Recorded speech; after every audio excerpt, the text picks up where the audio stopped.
Anne, hi Darren.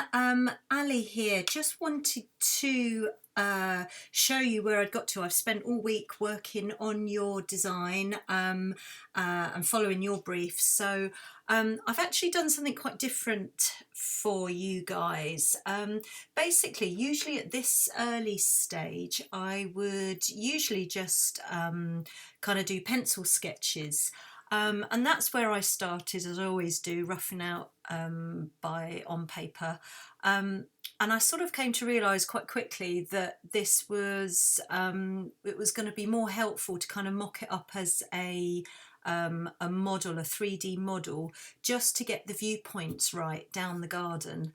And I think yours is quite unusual because you've kind of got sort of two destinations. You've got obviously the house end where you're going to have your new bifold doors and that main view looking out, but then you're looking straight onto your building, your kind of studio building at the bottom. So therefore there's also a kind of viewpoint when you're in there looking out, perhaps not as important, but you know, it's quite unusual to have this garden space that is kind of double-ended, if you like, with buildings. So anyway, I hope you don't mind. I've sort of progressed further than I usually would, but hopefully it will just help you visualize what I've come up with, and it will be a good thing. You've kind of got more up front than you would usually get at this stage.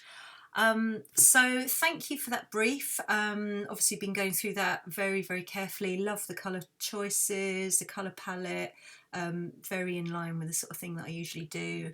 And yeah, that all made perfect sense to me. And then obviously these kind of visuals of your kind of style and taste and some things that you'd like to include.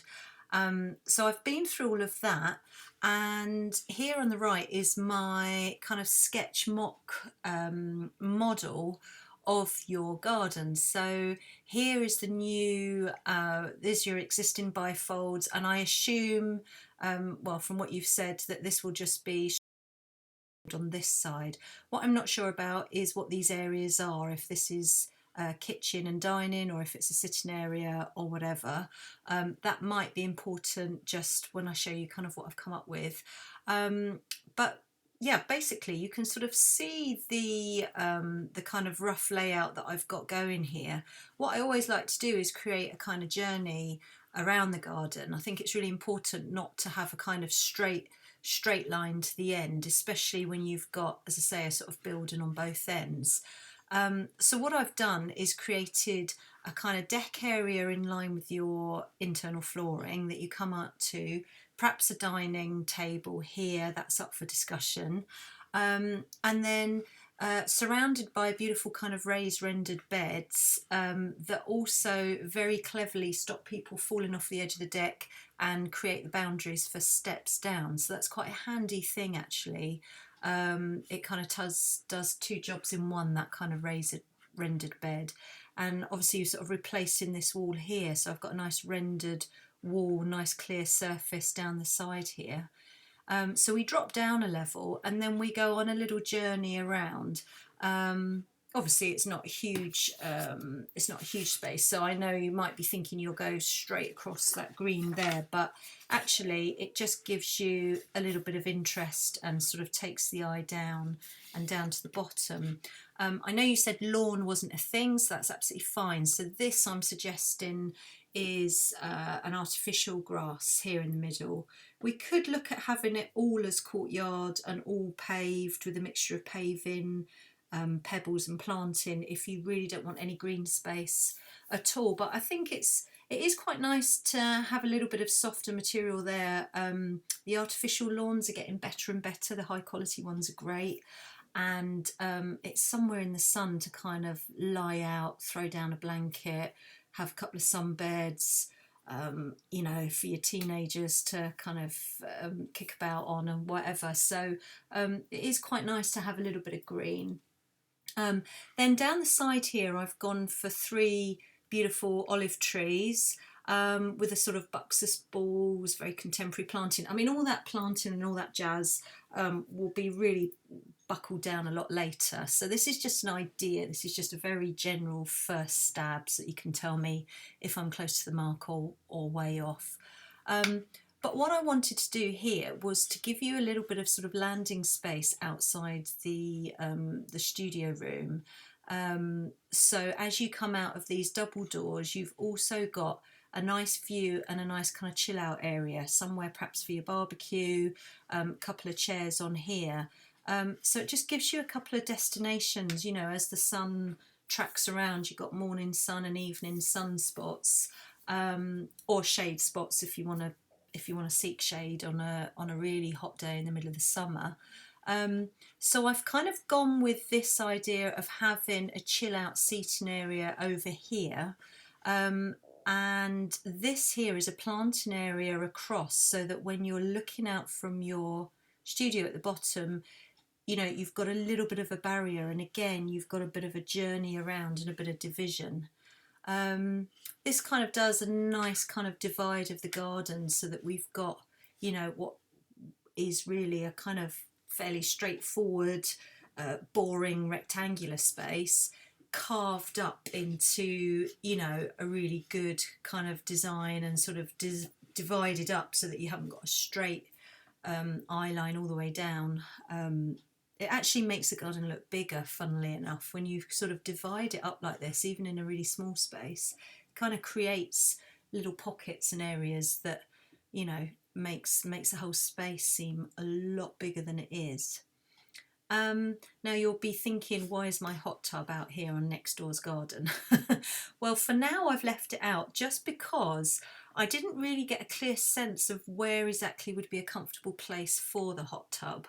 I've drawn all this to scale, and this is a 2.5 by 2.5 metre square tub here. And as you can see by the size of it compared to the plan here, that's kind of drawn, you know, roughly out to scale, 7.9 metres across, you'd said, 14.1 from the bifolds down to the studio block. You can see just how much of the garden it is going to take up. So I mean, not that that's, you know, I'm not trying to sway you and put you off your lovely bubbly hot tub, but I kind of wondered, I wanted to show you the design layout before the hot tub goes in, and then what kind of compromises we would have to make room for it, and also a little bit of direction on the placement. My instinct was to put it further down the garden, and then I thought, that would be such a nice chill out zone to have around a fire pit in an evening. If you want the teenagers a bit further away from the house, if they're going to make a bit of noise and hang out with their friends and have a bit of a barbecue and a few beers, it's nice to have them down there. Do we want the hot tub down in this space, down the end here? Then I thought, how practical is that in terms of running out to it from your house in your bikini or whatever, you know? How much privacy do you want, you know, in suburbia? Do you really want to just sort of come running straight out and have it sunk in the deck here? So I thought, before I start playing with that, I want to show you this, get some direction, and then I can show you some options. Let me show you why I think this, why I went to the model straight away. When I just take you for a little ride around this, you can hopefully really get a sense of what your new space might be like. I've even put in an approximate window position. I will need this from you actually. I don't have the exact sort of window dimensions yet. So I've taken a bit of a stab in the dark. But you can see here, when you look out from this room, you know, you're going to have beautiful scented plants. You're going to have that lovely purple and sort of blue theme going on, some tall grasses. And then over here, you know, it's such a fab thing to have the raised rendered beds either side of the steps. It just kind of frames it beautifully. We can have them at the same site, or at the same height even. Or I've kind of staggered them a little bit here just to give it a little bit extra interest. But if I fly you through the window, you can sort of see that view line down there. Light, swathe of tall grasses across there. Let's see if we can fly through the window.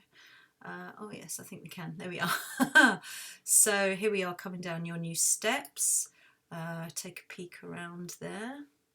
a little fire pit area, and you can sort of really see how this whole garden could take shape.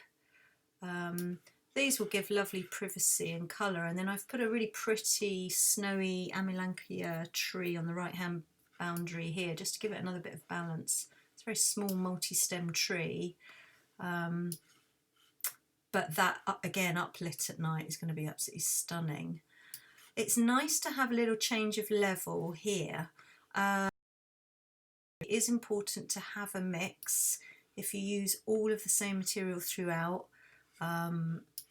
it gets very samey very quickly, if that makes sense. That's not really a word, but you know what I mean.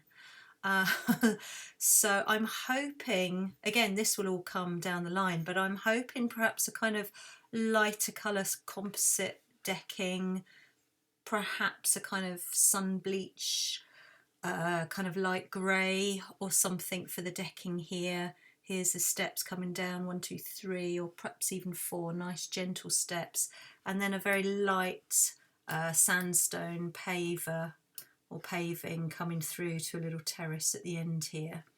I've put some borders and beds around. We could completely surround this, and this is just a little idea of some planting combinations, but obviously not set in stone. Now, when you have a little bit more budget to play with, I mean, this is, you know, by no means a very cheap build. I've really tried as much as I can to keep your sort of budget in mind. I know there's quite a lot of construction going on here, but I thought it would be really nice to incorporate your water feature into this main planting bed. So this becomes our barrier here, our sort of rendered raised bed here with beautiful scented plants. And how easy would it be to, perhaps in a future time, just incorporate a reservoir here. You can have it just pebbles and a higher piece of rendered wall up to the fence line, like a letterbox blade, and it gives you a little drop of water that just drops down. You can either have this as a still reservoir of water so that it splashes into a pool, or just into stones, and it literally sort of recycles and comes back up with pipes through the letterbox and back down again. So that's a kind of water blade effect. Not the cheapest installation, but really, really, really effective and beautiful. And I think, you know, it looks more bespoke and sort of designery than perhaps a standalone kind of bubble jet water feature or something. If that wasn't an option, if that costed out too much, then this is another good site for a water feature. So you could have a bubble sphere here, like a big stainless steel sphere, which would tie in quite nicely with the box balls actually. So you could have maybe a group of box balls in here in this little planting area under a tree, and under here a stainless steel box ball. So that would be quite a nice, you know, kind of feature going in there. So anyway, this is all to come, but this is really a lot more advanced than I would usually present at this stage. So as first concepts, I'm sorry that I've kind of plonked this on you early doors. Hopefully it helps. But what I wanted to show you was the size of this hot tub. So this is, what did we say, 2.5 by 2.5. I've put a little sort of pergola over it. Whoops, that's not coming together. Hold your horses. Bear with me. Right, we want that and that. Group that together. Right, okay, here we go. So what my thoughts were so far is that this is quite a big kind of construction, and I wasn't sure where was the best placement. So for me, in my bikini, I reckon I want to do a dash from the house. So I would probably think about having it set and sunk into the deck, and that could be really rather lovely there. Alternatively, if you were happy to do the garden sprint in your swimmers, then you could sort of think about positioning, and we would sort of readjust the plan and have a think about creating a larger area at the bottom of the garden there. So there are the two options, but you know, I just didn't want to sort of come up with all those options now for you and change all these plans, because it's quite a big sort of drastic measure to change. But what I wasn't sure of interfere with your sight lines, you know, through whatever room this is. And obviously one of the things I'd thought about was sinking it down. So we would, if we were doing it, I think we would go something like that. It would just protrude out from the deck. Now, would that be too weird a view to come out through these doors? Obviously this planting bed wouldn't be right in the middle of it. What we would do is reduce the other planting bed the other side and just centre up the stairs into the garden a little bit. So that was my thought. I was going to design it there, and then I thought, you might not like that, it might not be ideal. Then again, it could be perfect. We could come off the rendered wall here to the side, build a beautiful structure, and it kind of frames the view down to the garden.